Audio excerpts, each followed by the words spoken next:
Queridos amigos, queridas amigas, como siempre es un privilegio llegar hasta la intimidad de sus casas, ponernos en contacto con ustedes a través de su programa, Diálogo Abierto, un momento en el que nos disponemos a abrir la palabra de Dios, a estudiar textos bíblicos, a sacar lecciones para nuestra vida, a aclarar conceptos, junto a docentes de la Facultad de Teología. En este caso está con nosotros el pastor Salomón Bustamante. Bienvenido al programa. Gracias, Pastor Benjamín. Es un gusto estar en esta oportunidad para juntos conversar un poco más acerca de la lección de la escuela sabática y poder trasladar nuestra imaginación, nuestra mente a lo que se escribió en la Biblia y a lo que vendrá. Así es. Muchas gracias. Gracias, pastor. Bueno, él ya de acá un poquito va a estar hablándonos un poquito de qué es lo que hace en la facultad, conociéndolo un poquito él también y luego estudiando el texto. Pero permítanme a mí, como siempre, iniciamos saludando a algunos de nuestros amigos. Queremos saludar en esta ocasión a Edith Trejo. Ella nos dice saludos y bendiciones a todos los que oyen el Evangelio y guardan el santo sábado del Señor desde Zumpango, Estado de México. Un abrazo grande para ti, Edith. Que Dios te bendiga. El Señor te acompañe también. Sara Angulo también nos manda un saludo, un abrazo grande desde Chiclayo. También aquí en el Perú tenemos muchos oyentes del programa. Que Dios te bendiga mucho. Este es un buen momento de paso para compartir, para dar like, para suscribirte al canal y así cada vez que hay una publicación nueva, tú puedas ser el primero o la primera en enterarte de esa publicación. También saludamos a Raúl Mendoza, que nos dice, aguardamos la completa paz que Dios nos dará un día, pues creemos que resucitaremos. Fabiana Herrera nos saluda, dice, una vez más, muchas gracias por la clase. Es un tema difícil, el tema de este trimestre, pero gracias por su colaboración. Saludos desde Argentina, nos dice Fabiana. Un gran abrazo para ti también, Fabiana, que el Señor pueda bendecirte grandemente. Javier Cuba nos saluda desde Arequipa. Que Dios te bendiga también, Javier, a ti. A Loira Quintero nos saluda desde Panamá. Dios los bendiga. Excelente trabajo, dice ella, y un saludo para la iglesia de Bacamonte en Panamá. Que Dios bendiga a todos los hermanos de Bacamonte y a todos nuestros oyentes allá en Panamá. Bueno, no podemos saludar a todos los que nos mandan saludos. Acá tal vez el último, a nuestra hermana Magdalena desde Veracruz, México. Pero esperamos que tú puedas identificarte con ellos. Tal vez nosotros no te conocemos de forma personal, capaz no sabemos tu nombre, pero Dios te conoce y Dios sabe que en lo profundo de tu corazón tú tienes el deseo de ser un hijo, una hija fiel del Señor y por eso estás para estudiar la palabra, para eso te dispones a dedicar un tiempo a pasar aquí en tu programa Diálogo Abierto. Así que Dios te bendiga, un fuerte abrazo de cada uno de nosotros. Antes de orar, capaz poquito nos cuentas qué es lo que haces acá. Tienes una función importante como ministerial en la Facultad de Teología, pero ahí tal vez nos relatas un poquito de qué se trata.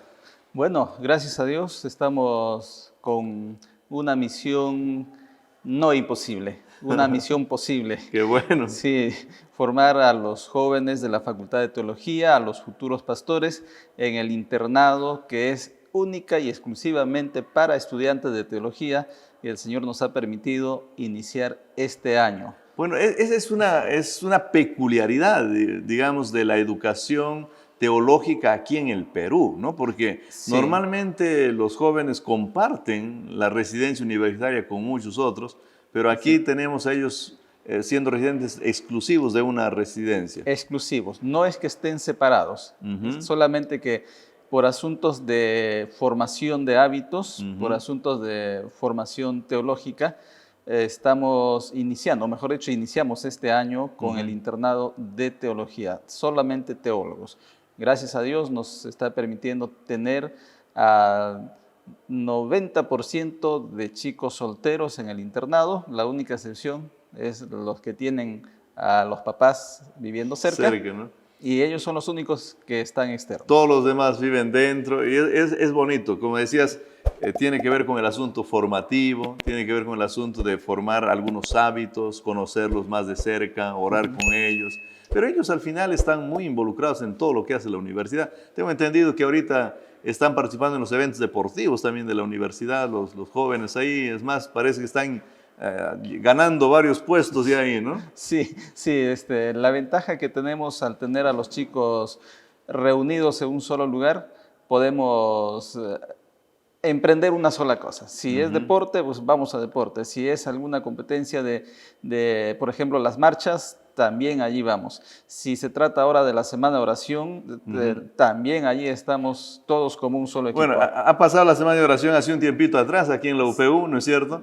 Y nosotros tuvimos una caminata en la madrugada también justo con el orador de la semana de oración. Ese tipo de actividades se pueden hacer, ¿no? Por supuesto, por supuesto. Los chicos están allí listos en la mañana, desde las 5 de la mañana, cuando se levantan a hacer su culto. 5:30 se levantan a hacer, bueno, continúa, ¿no? Se continúa el culto grupal, ya sea en la residencia o en un lugar especial que tenemos después de caminar unos 15 minutos en el cerro. Hay una parte especial donde podemos ver muchas veces al mismo tiempo cómo sale el sol y cómo se oculta la luna. Es algo maravilloso. Y los chicos de allí bajan inspirados, cantando himnos al Señor. Acá en la Villa Unión bajan cantando a tomar sus alimentos y es algo fantástico. Van despertando a todos los que están durmiendo también, todavía en ese horario. También pasan por los internados, pasan por los internados de varones y el internado de señoritas, despertando a los que se quedaron dormidos. Qué bonito. Bueno, esa es la vida un poquito acá. Como bien lo dijo nuestro amigo el pastor Salomón, él está a cargo de este ministerio tan especial de conducir a estos jóvenes en esa parte formativa práctica. También él está en el aula, pero su trabajo principal es ahí, ¿no? En esa función tan valiosa y sagrada. Ya nos disponemos ahora a estudiar el texto bíblico. Bueno, puedes orar, por favor, para iniciar. Por supuesto.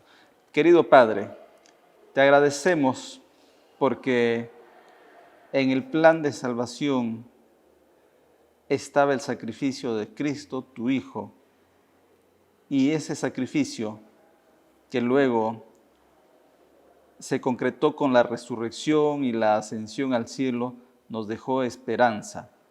La esperanza de que tú un día vendrás a derrotar la muerte, el dolor, el sufrimiento. Y abrigamos esa esperanza, Señor, hoy más que nunca, porque sabemos que los tiempos irán de mal en peor. Pedimos tu presencia en nuestras vidas al estudiar tu palabra. En el nombre de Jesús. Amén. Amén. Amén. Muchas gracias. Estamos en la lección número 10 para el 3 de diciembre del 2022. Se titula El fuego del infierno. Qué terrible lección. Qué terrible título. Bueno, en el mundo existe mucho de esto, pero ¿no? Siempre se habla del infierno, del fuego. Sí, te cuento, Benjamín. Mira, cerca al lugar donde crecí había una fábrica de aceite de palma. Y el bagazo de la palma lo botaban en un lugar que se llamaba Infiernillo. Y allí realmente ardía día y noche, con lluvia, caía tormenta de lluvia y seguía ardiendo, día y noche. Por eso lo llamaban Infiernillo. Por eso lo llamaban Infiernillo. Bueno, de paso, es probable que tú tengas la ilustración perfecta para lo que era el Gehenna o lo que era el lugar donde en el tiempo bíblico se botaba la basura y también ardía permanentemente, ¿no? Sí, sí. Y cuyo término hoy en día nosotros hemos usado justamente para decir que se trata del infierno. Exacto, y recuerdo desde muy pequeño veía ese lugar, ¿no? Y papá, ¿qué cosa hay ahí en ese lugar? Que día y noche se ve humo. Es el Infiernillo. Y algún momento llegué al Infiernillo y realmente nunca se apagaba, por más que llueva. Día y noche ahí, ardía y ardía y ardía. Bueno, una muy buena ilustración para que veamos cómo salen las imágenes, ¿no? Las imágenes de esta idea de infierno que se tiene en la sociedad. Sí. Vamos a comenzar leyendo un texto que está en Marcos, ¿no? 9:42, capaz si tú nos ayudas para dar lectura. Marcos 9:42.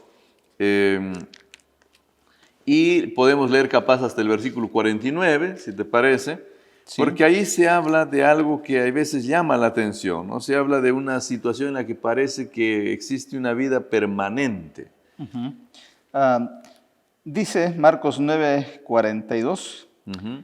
en adelante, a cualquiera que haga tropezar a uno de estos pequeños que creen en mí, mejor le sería que se le atara una piedra de molino al cuello y se le arrojara al mar. Si tu mano te es ocasión de caer, córtala, porque mejor te es entrar en la vida manco que teniendo dos manos ir al infierno, al fuego que no puede ser apagado, donde el gusano de ellos no muere y el fuego nunca se apaga.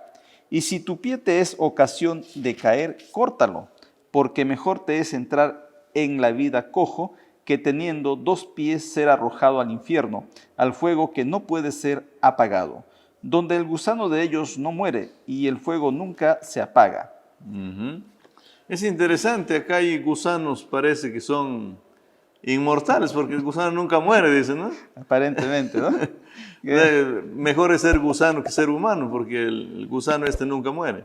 Da una apariencia, ¿no? De que hay un gusano ahí que, a pesar de que está en el fuego, no se apaga. Sigue vivo. La candela está ardiendo y el gusano sigue vivo, ¿no? Y supongamos que se apaga, ¿no? el fuego, pero el gusano sigue allí. Ujú. Pero yo creo que no es así. ¿Cuáles serían las razones por las que nosotros pensaríamos que esto no puede ser así? Um, bueno, tenemos que ir un poquito, creo que a profundizar en lo que dice la Biblia, en lo que dice la lección de escuela sabática, de que es simplemente como una metáfora que se está contando, ¿no? Bueno, la lección nos habla, ¿no? De que si bien es cierto, se toma el pasaje de Isaías, ¿no? El pasaje de Isaías, para poder entender un poquito de que los ejércitos, ¿no? Los ejércitos o las personas que cuando morían en una batalla, primero el gusano pues comía el cuerpo, la carne, y luego eso quedaba allí y bueno, esa muerte pues era una muerte que ya no había vuelta atrás, ¿no?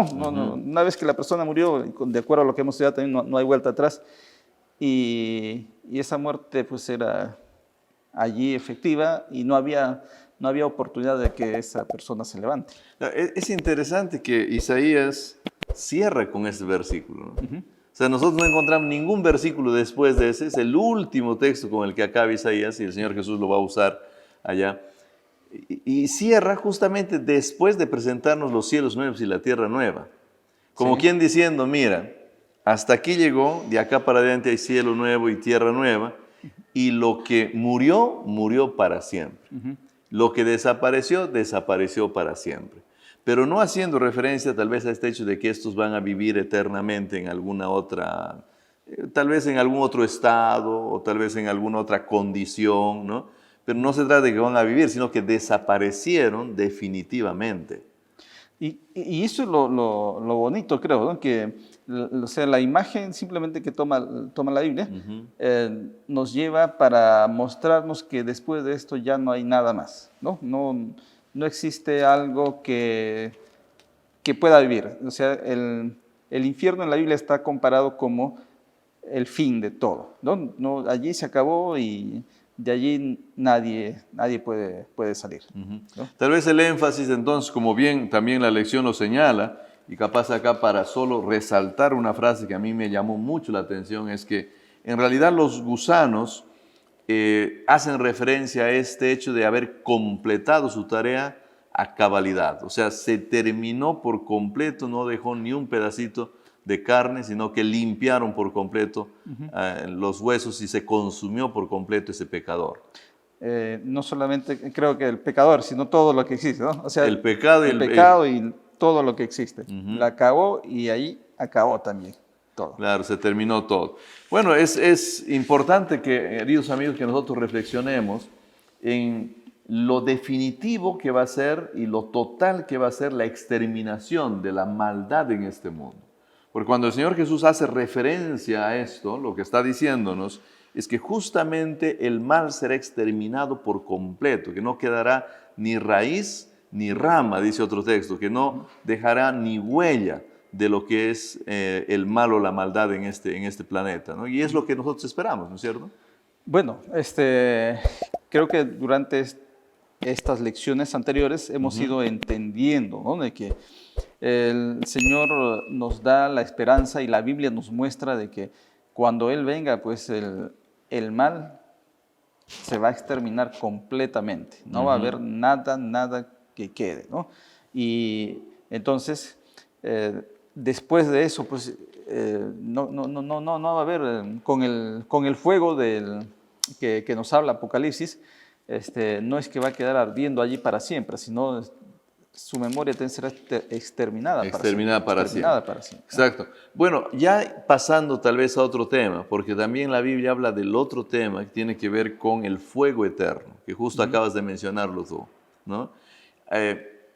Es cierto que existe la frase fuego eterno en la Biblia, Sí. pero en nuestra sociedad normalmente se entiende fuego eterno como que está ardiendo permanentemente, así como el infiernillo del lugar donde naciste.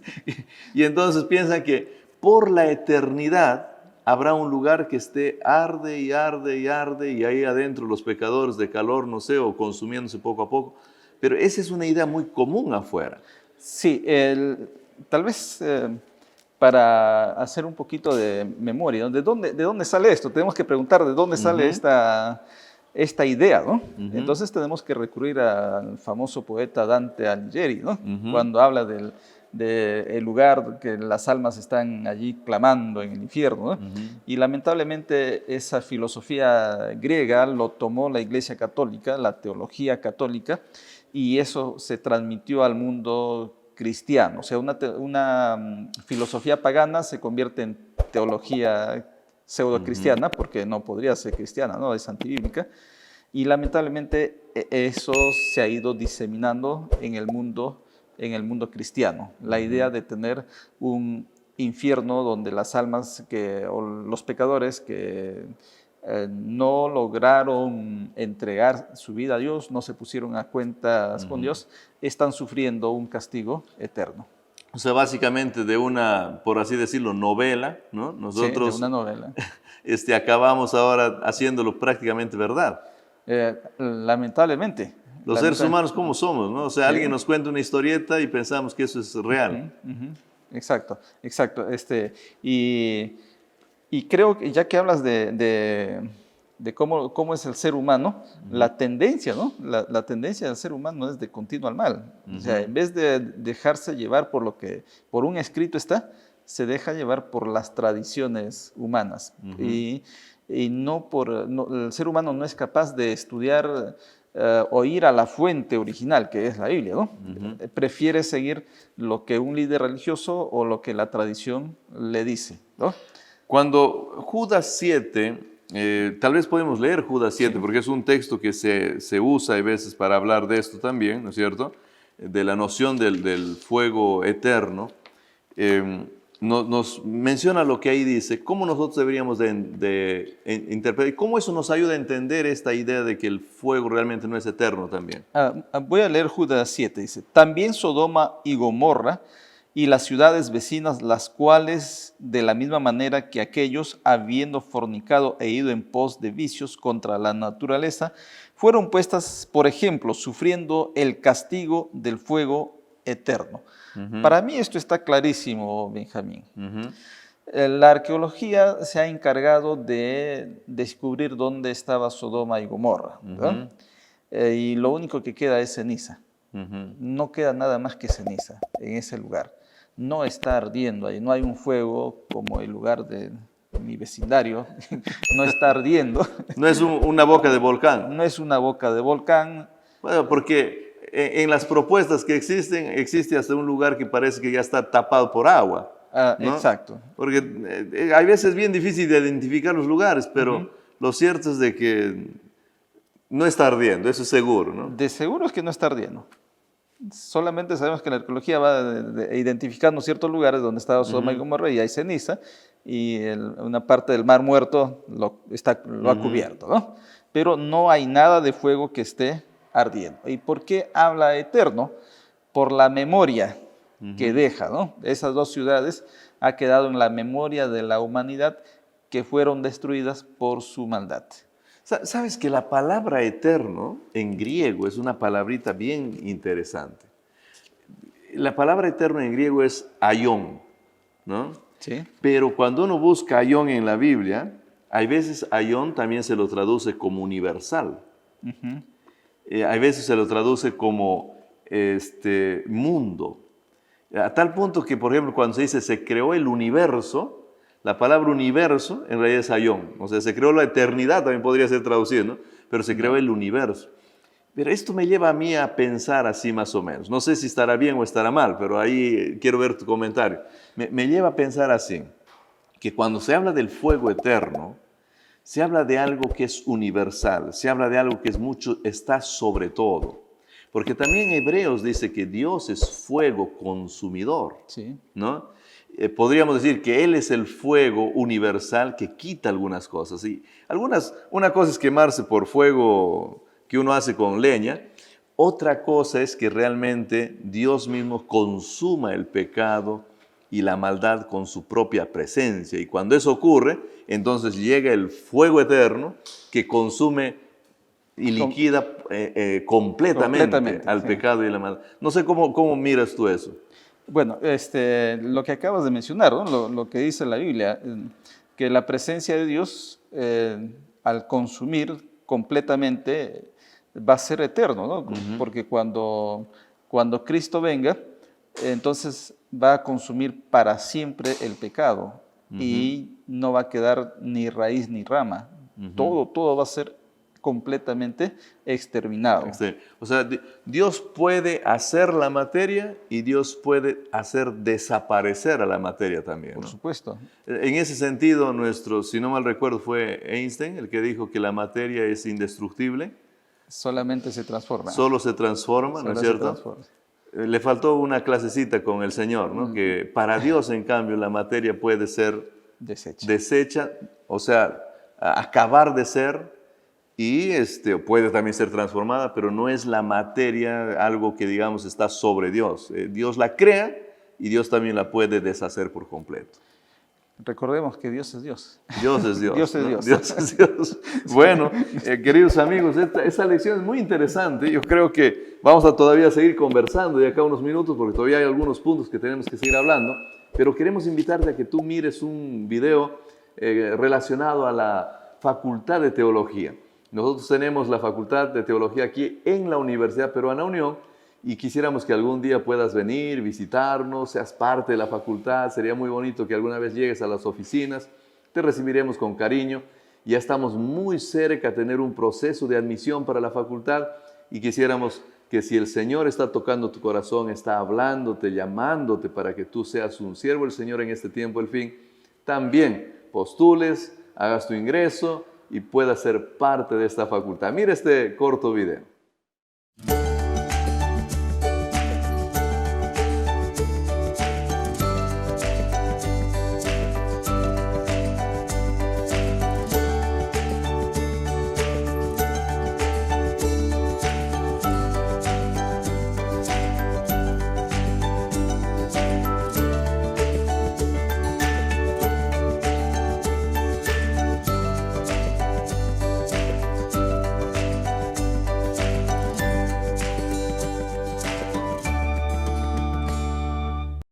Bueno, queridos amigos, espero que hayan podido conocer un poquito de la facultad, de la universidad, motivarse también a ver algo de lo que nosotros hacemos acá y también tener el deseo de llegar y caminar por estos lugares, ¿no? Esperamos que en algún momento ustedes puedan llegar hasta acá. Así que están invitados. Quisiéramos que ustedes puedan ser parte de la UPU y de la Facultad de Teología. Estábamos hablando de este tema del fuego eterno, ¿no? También existe otra idea que normalmente está dando vuelta en la sociedad, es la de un lugar donde las personas van cuando no son tan malas, pero tampoco han sido muy buenas. Un lugar intermedio, ¿no? Que normalmente se lo conoce como el purgatorio. Y este lugar sirve como para que mejoren un poco y entonces de ahí pasan para el paraíso. Es interesante estas ideas, o sea, dan hasta una... Son algo, creo que también proveen algún tipo de consuelo, algún tipo de... ¿no? Pero el asunto es, ¿esto está en la Biblia? ¿Se dice algo de eso? ¿O qué es lo que dice la Biblia al respecto? Bueno, hay un pasaje que a mí me encanta muchísimo y lo he citado varias veces, ¿no? Eclesiastés 9:10. Ujú, Y creo que ese pasaje nos da a entender a nosotros perfectamente la naturaleza del hombre, ¿no? ujú, Cuando muere, ya pues vuelve completamente, se convierte en polvo. ujú, Y esta idea del purgatorio, pues es una idea netamente católica, ¿no? ujú, Una idea católica para dar cierta esperanza al creyente que perdió un ser querido, ujú, porque no está seguro si vamos a suponer, ¿no? Que muere mi hijo, ujú, no estoy seguro si es que mi hijo fue malo o fue bueno y por si acaso, ¿no? Diosito lo tenga compasión, no le dejó entrar a su ujú, gloria, entonces hay un lugar donde está purgando sus penas y yo tengo que hacer ciertas penitencias, ¿no? ujú. Para sacar su alma de ese lugar y trasladarlo a un mejor lugar. O sea, Y yo obro aquí algunas cosas para ayudar a alguien que está ahí sufriendo en algún lugar y pueda ser salvo. claro, y cuanto Ujú, más obras hago, cuanto más sacrificio, cuanto más misas hago, entonces voy a lograr que mi familiar, mi ser querido, que no estoy seguro que ujú, fue buena gente, tampoco estoy seguro que fue mala gente, entonces voy a lograr sacarlo de ese lugar al trono de Dios, ¿no? Para ujú. que esté su almita allí también alabando a Dios con los demás que han sido buenos. Bueno, ya el tema del alma y este hecho de que haya un ser por ahí dando vueltas o que esté en la presencia de Dios, creo que hasta este momento ha quedado muy claro que la Biblia no tiene ningún apoyo y soporte para eso, ¿no? Definitivamente, definitivamente. No hay ningún soporte, no hay nada concreto bíblicamente Ujú. que nos haga entender de que el alma de la persona que muere se fue al cielo o se fue al purgatorio o se fue al... Ahora, tú traes otro tema que es muy importante también, es el hecho de que yo aquí puedo hacer algo para que otro sea salvo en algún otro lugar. Ujú. Eso es bíblico, o sea, yo puedo hacer algo por la salvación de alguien en el sentido de que yo obro, yo obedezco, yo hago acá para que él se salve. Mira, de acuerdo a la Biblia, definitivamente no. Ezequiel dice, Ujú. el alma que pecare, esa morirá. No, y lo mismo ocurre, o sea, con el padre, el hijo, dice, no, Sí, ninguno de ellos va a llevar la culpa del nadie, otro. nadie. Cada uno va a responder delante de Dios por sus pecados. Ujú. Mi papá no puede hacer nada por mí para salvarme. Yo no puedo hacer nada por mi hijo para que mi hijo se salve. Cada uno va a dar cuenta a Dios. Ahora, ese es un tema bíblico muy amplio que realmente está muy claro también en la Biblia, pero parece que mucha gente no se percata de eso y dice, no, yo sí puedo hacer algo por mi hijo que está ahí. Sí, eso es cierto lo que está diciendo. Y tristemente sucede creo que también en nuestro medio adventista, no solamente en el medio católico, ¿no? Bueno, tú mencionaste la Iglesia Católica, pero capaz hay mucha gente en Mucha gente, realidad, sí. ¿no? Que tiene este problema de lectura de la Biblia y no lo entienden muy bien, pero bueno, continúa, por favor. Sí, cuando decía que sucede a veces también con nuestro mundo, Ujú, bueno, el cristiano adventista, ¿no? Que no ha entendido profundamente el estudio de la Biblia, o mejor dicho, no se ha tomado el tiempo necesario para ujú. eh, ver lo que dice la Biblia, sigue pensando todavía de que el ser querido que murió le está mirando desde el cielo, ¿no? Y he visto a jóvenes adventistas, eh, cuando he sido pastor de iglesia, eh, el momento de hacer deporte, ¿no? Ujú. Mete un gol, ¿ya? Y dice, tiene un abuelito que murió, gracias abuelito que tú me estás mirando desde el cielo. No sé si tú has visto, es un joven de mi iglesia, ¿no? Y digo, wow, más de una vez digo, caramba, como pastor no estoy adoctrinando bien a mi feligresía, ¿no? Porque es mi deber como pastor alimentarlo, ¿no? Claro. Pero gracias a Dios que la lección de escuela sabática de este trimestre, específicamente esta lección, nos muestra, ¿no? Ayuda muchísimo. Ahora, también hay que reconocer que hay veces muchas reacciones son casi involuntarias, ¿no? Cuando la persona tiene una costumbre, tiene una vida entera creyendo en algo, en un momento de emoción, en un momento de tristeza también, porque a veces puede ocurrir que alguien tiene, digamos, a un ser querido ahí fallecido. En ese momento su mente ya no razona tan bien, simplemente son sus sentimientos, y durante 20 o 30 años de su vida ha creído en algo, ahí le aflora, ¿no? Y cuando de repente ya piensa, se da cuenta, no es verdad, eso no es cierto, ¿no? Entonces puede ocurrir también ese tipo de que te traicione, digamos, una costumbre, un pensamiento antiguo, ¿no? Por supuesto. Recordemos que nuestro país es cristiano católico por tradición y naturaleza. Entonces, todos, casi sin excepción, bueno, la única excepción serían aquellos que ya son adventistas o evangélicos de segunda, tercera generación, pero los demás vienen de la corriente católica. Y como tal, pues el pensamiento católico siempre traiciona, siempre se lleva allí presente. Claro. Y lamentablemente eso repercute bastante en la vida cotidiana de las personas en un momento de dolor, en un momento de tristeza, cuando se pierde a un ser querido. Por supuesto.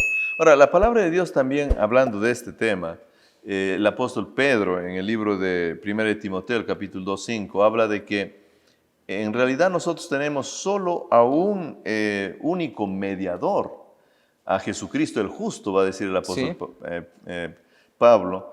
El apóstol Juan también escribe lo mismo en el capítulo 2 de su primera carta, diciendo que nosotros tenemos un abogado en el cielo, que es el Señor Jesucristo. Entonces, en algún lugar de la Biblia dice que en realidad nosotros podemos hacer algo para la salvación de otros, o solo el Señor Jesús es el único que puede interceder por nosotros. Yo no he encontrado alguna parte de la Biblia que me diga que puedo hacer algo en favor de una persona que ha muerto. Eso es enfático. Y lo que sí encuentro en la Biblia es que Cristo es el único intercesor entre el ser humano pecador y Dios el Padre justo. ¿Por qué Cristo? Porque Él vino a tomar nuestra naturaleza, murió, cargó nuestros pecados, como lo dice Isaías, y gracias al sacrificio de Cristo nosotros podemos alcanzar la vida eterna, lo que de otra manera no podríamos. Entonces, no es que yo sea enfático, sino la Biblia es enfática de que nadie, ¿sí? Nadie, absolutamente nadie puede hacer algo para salvar a otra persona después que ha muerto. Ok, entonces la Biblia hasta ahora nosotros hemos entendido que deja bien claro que los muertos están inconscientes, que nosotros no podemos hacer nada por los muertos porque su tiempo de arrepentirse, todo fue mientras ellos estaban vivos. Nosotros no podemos hacer obras para que otra persona sea salva, sino que nosotros trabajamos y hacemos lo que hacemos, aceptamos al Señor Jesús, pedimos perdón para que nosotros seamos salvos, ¿no? Por lo tanto, esta creencia popular de que existe un lugar donde las personas van después de la muerte para poder luego pasar al paraíso, es una falsedad, es un engaño. El enemigo de Dios es el que ha producido este engaño. ¿Por qué el enemigo de Dios produce este engaño? Es una buena pregunta, el por qué. ¿No? Porque Pedro habla, ¿no?, que Satanás está como león rugiente buscando a quien devorar. Y es lo que en términos sencillos podría decir, ¿no?, de que él no quiere perderse solo. Él quiere perder a la mayor cantidad de seres humanos y que se pierdan, pues definitivamente con él en el juicio final, y no quiere que estén con Cristo gozando de la vida eterna, ¿no? Tal vez para concluir esta partecita, ¿no?, y ser bien enfático lo que dice la Biblia, Eclesiastés, nuevamente regreso, ¿no? Los vivos saben que van a morir, pero los muertos nada saben. Dice, su amor, su odio, todo se acabó allí. Claro, ahora también si nosotros estamos conscientes de que hay un solo intercesor, de que en realidad no podemos recurrir a otra persona, pero el diablo viene y nos quiere engañar, capaz lo que el diablo está buscando es, mira, no te preocupes, hay esperanza después, ¿no?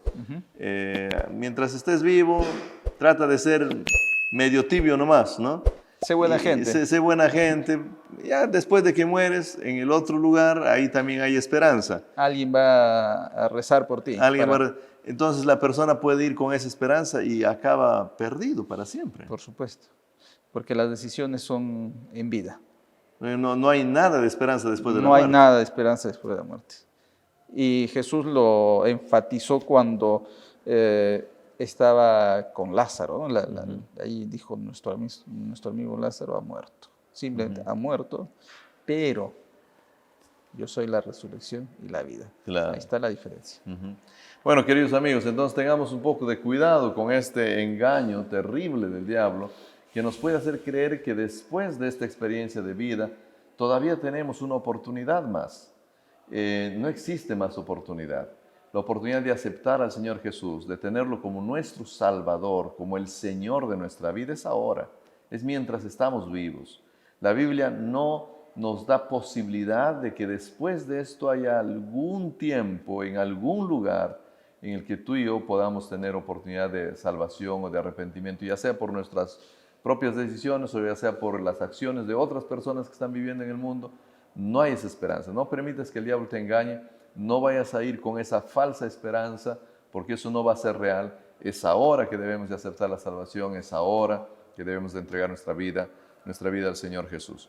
Bueno, también en la sociedad existe esta idea de que hoy en día existe un lugar que normalmente se lo llama paraíso y que ahí hay ya un grupo de personas viviendo felices y contentos, un grupo selecto de personas viviendo. La Biblia habla del paraíso, ¿no es cierto? Sí. Habla del paraíso. Ese es un lugar en el que, bueno, pero está habitado ahorita por un montón de gente que de acá se va muriendo y se va para allá, ¿o cómo funciona esto? Bueno, cuando la Biblia habla del paraíso, no se refiere a un lugar que está al alcance del ser humano, tampoco se refiere a un lugar donde todos los que fueron buena gente hicieron obras de caridad y los que hicieron limosna o, bueno, andaron de una manera correcta, van a ese lugar. Definitivamente no. Si bien es cierto, la Biblia habla de algunas personas que sí fueron trasladadas al cielo, ¿no? Hay algunos ejemplos, como Enoc, que fue trasladado al cielo después de caminar con Dios 300 años. También nos habla de Elías, ¿no? Que fue trasladado en una carreta de fuego. Y Moisés mismo se resucitó, Moisés, y lo llevaron Moisés, también.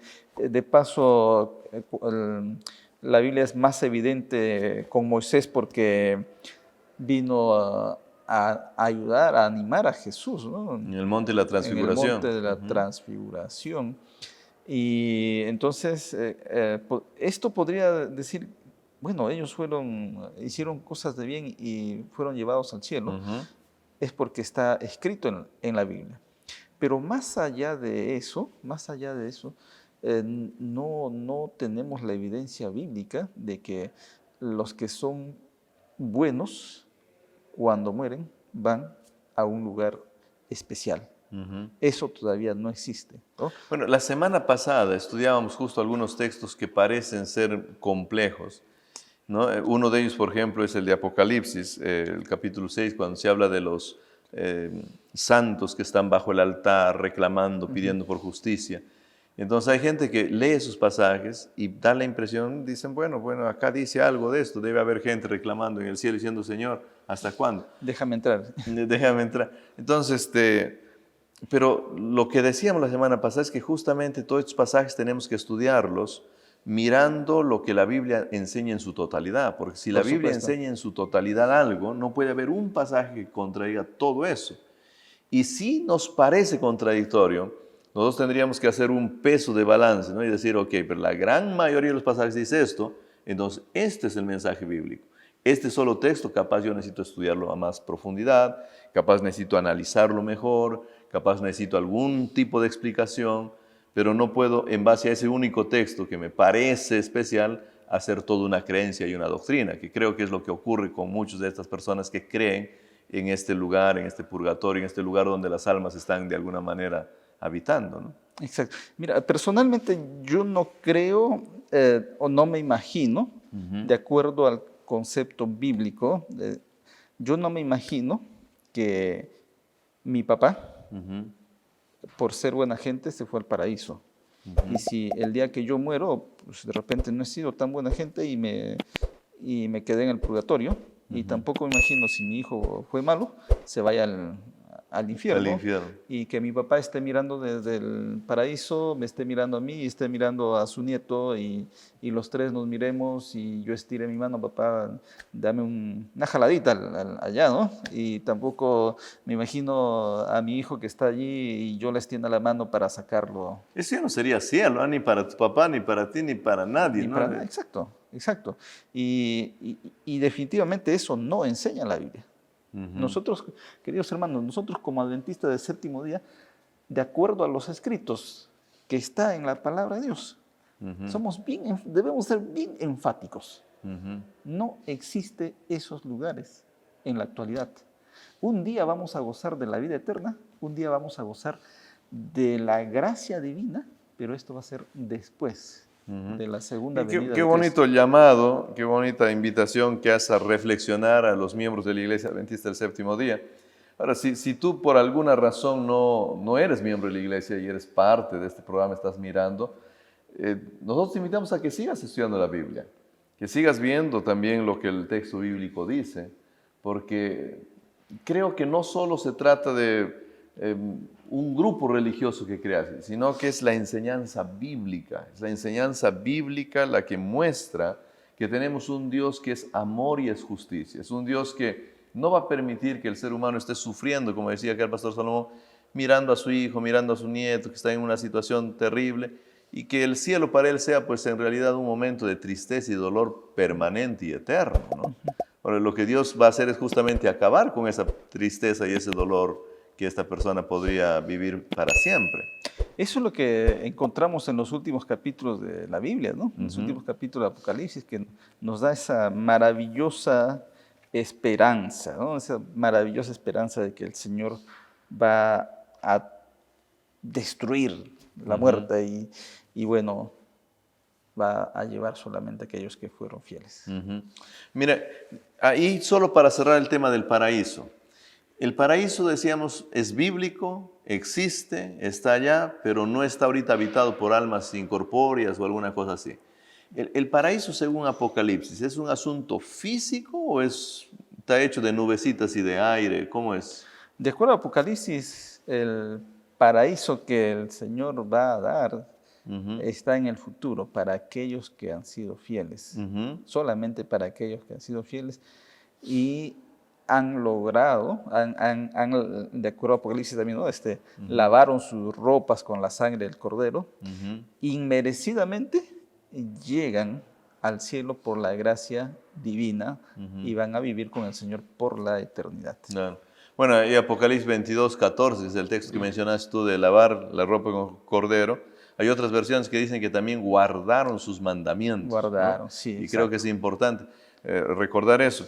Por otro lado, a lo que te preguntaba, yo pienso que el paraíso es un lugar físico.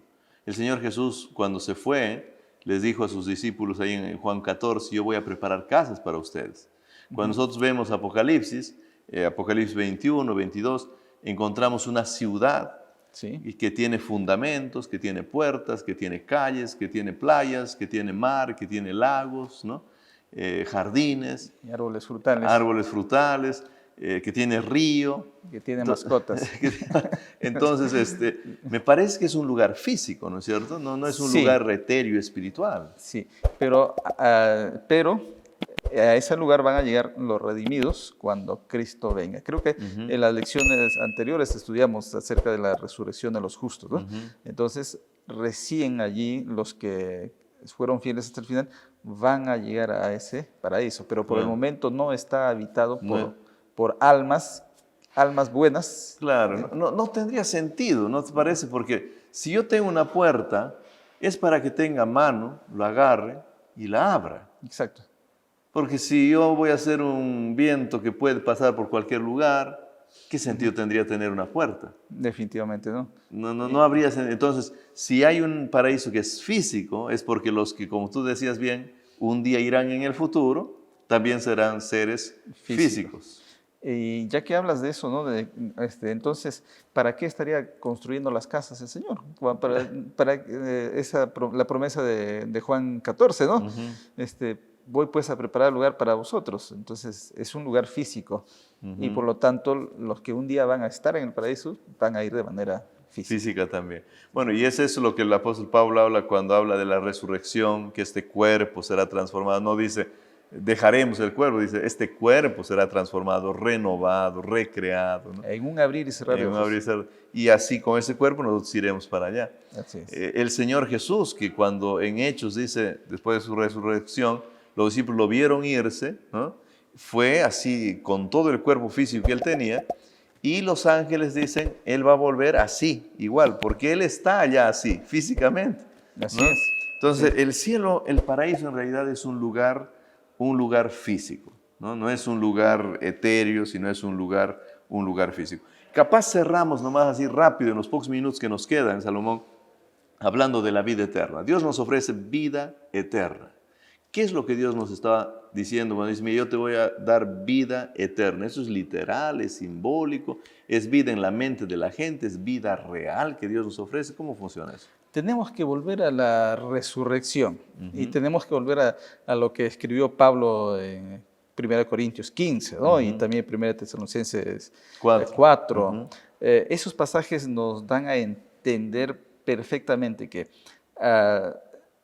a todos aquellos que descansan en el Señor, la muerte simplemente es un sueño.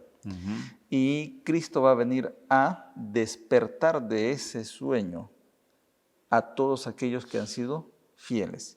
Y esa promesa de vivir por la eternidad no es una falsa promesa, no es algo ficticio, no será algo ficticio, sino será algo real. ¿Y por qué yo puedo decir que va a ser algo real? Porque yo creo en lo que está escrito en la Biblia.